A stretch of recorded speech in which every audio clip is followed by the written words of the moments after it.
Welcome to my channel. My name is Pmukku.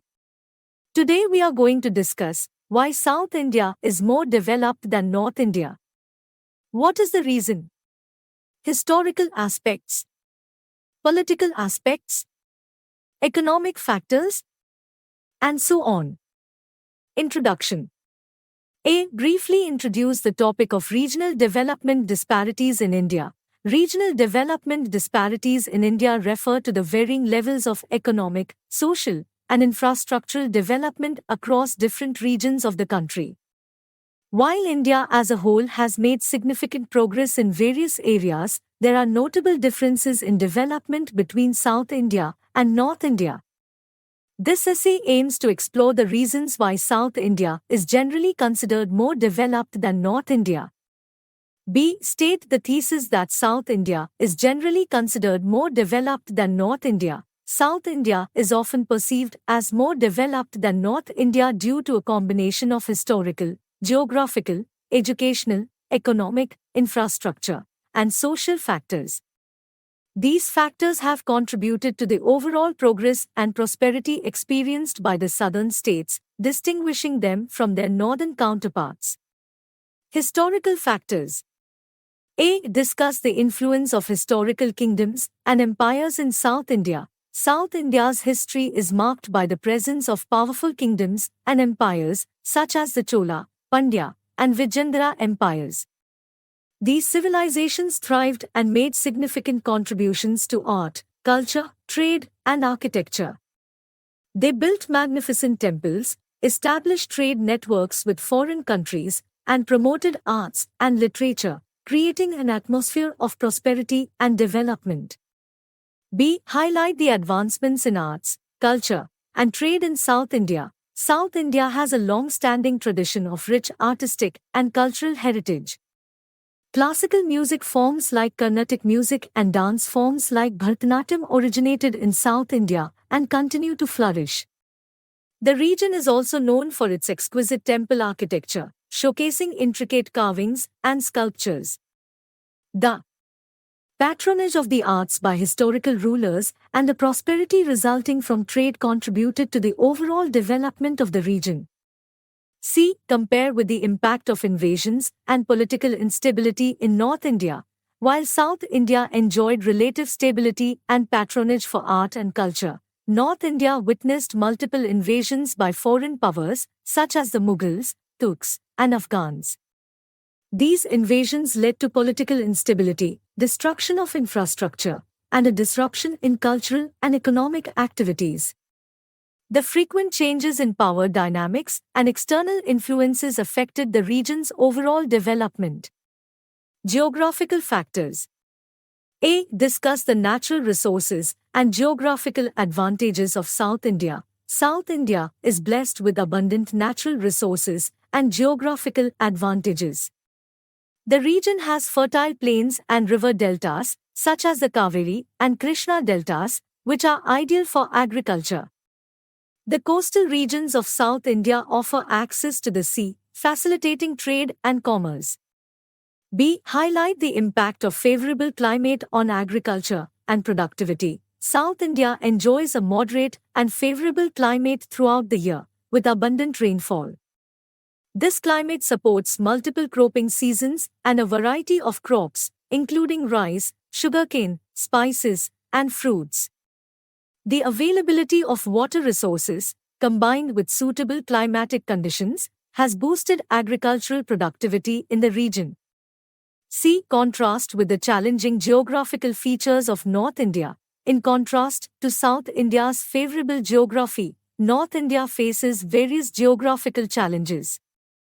The Thar Desert in Rajasthan and arid regions in states like Punjab and Haryana limit agricultural productivity. The presence of the Himalayan mountain range poses challenges for transportation and hampers economic activities in certain parts of North India. Educational and human development. A. Discuss the higher literacy rates and educational institutions in South India. South India has consistently shown higher literacy rates compared to North India. The region boasts renowned educational institutions and universities that have contributed significantly to human development. Institutions like the Indian Institutes of Technology, IITs, Indian Institutes of Management, IIMs, and top-tier universities have produced a skilled workforce and contributed to scientific research and technological advancements. B. Highlight the role of renowned universities and research institutes in South India. South India is home to prestigious universities and research institutes that have earned global recognition. For example, the Indian Statistical Institute, ISI, in Chennai, the Indian Institute of Science, IISc, in Bangalore, and universities like Anna University and Jawaharlal Nehru University have played a crucial role in promoting research, innovation, and academic excellence in the region. C. Compare with the educational challenges and lower literacy rates in certain parts of North India. While South India has made significant strides in education, certain parts of North India face challenges such as lower literacy rates, inadequate educational infrastructure, and a lack of quality institutions. These factors contribute to the development disparities between North and South India in terms of human capital and educational attainment. Economic factors. A. Discuss the industrialization and economic growth in South India. South India has experienced rapid industrialization and economic growth, particularly in sectors such as information technology, IT, manufacturing, and services. Cities like Bangalore, Hyderabad, and Chennai have emerged as major IT hubs, attracting multinational companies and foreign investments. The growth of industries has generated employment opportunities, contributed to GDP growth, and improved living standards. B. Highlight the presence of multinational companies and foreign investments in South India. South India's favorable business environment, skilled workforce, and supportive infrastructure have attracted multinational companies and foreign investments. The establishment of special economic zones, CEZ, and industrial parks in cities like Bangalore and Chennai has facilitated foreign direct investment and technological collaborations, further driving economic growth in the region. C. Compare with the slower industrialization and economic challenges faced in certain parts of North India. While North India has witnessed economic progress in specific pockets, it generally lags behind in terms of industrialization and attracting investments. Factors such as inadequate infrastructure, bureaucratic hurdles, and limited access to resources have posed challenges to economic growth in certain parts of North India. Infrastructure development.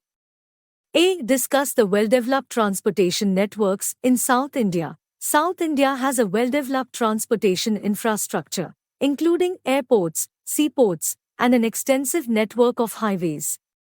Cities like Chennai, Hyderabad, and Cochin have international airports and modern seaports that facilitate trade and commerce.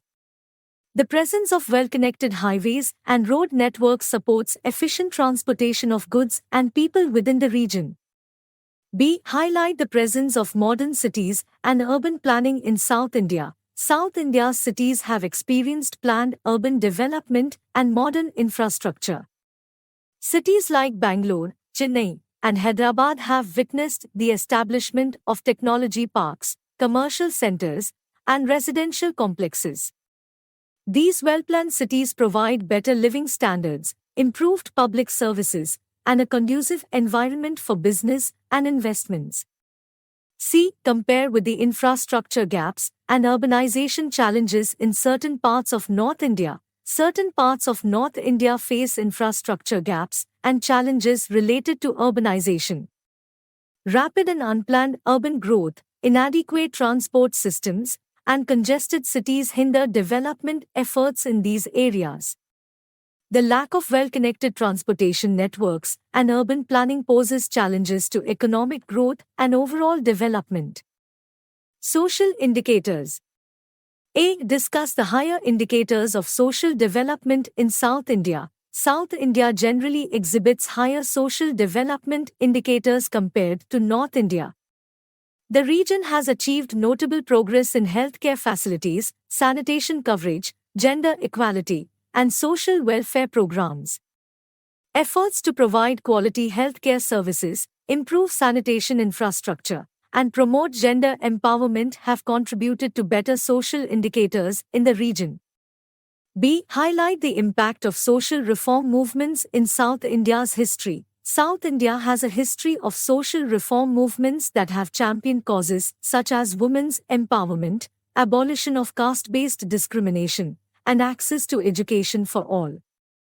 Reformers like Raja Ram Mohan Roy, Periyar Ramsamy, and social organizations like the Self-Respect movement have played a crucial role in challenging social inequalities, promoting social justice, and fostering development. C. Compare with the social challenges and disparities in certain parts of North India. Certain parts of North India continue to face social challenges and disparities. Gender inequality, caste-based discrimination, inadequate access to quality health care, and sanitation remain significant issues. Addressing these challenges is essential to bridge the development gap between North and South India. Conclusion. A. Summarize the main points discussed in the essay. In summary, the development disparities between South and North India can be attributed to a combination of historical, geographical, educational, economic, infrastructure, and social factors. South India's historical legacy, favorable geography, higher literacy rates, thriving industries, well-developed infrastructure, and social advancements have collectively contributed to its overall development and prosperity. B. Reinforce the thesis that South India is more developed than North India due to these factors. The evidence presented in this essay supports the thesis that South India is generally more developed than North India. However, it is important to acknowledge that development disparities can vary within regions, and further efforts are needed to promote balanced growth across all parts of India. Addressing the challenges faced by North India and leveraging its potential for development is crucial for achieving overall progress and inclusive growth in the country. Thanks for watching my video. Please subscribe, share, like and comment.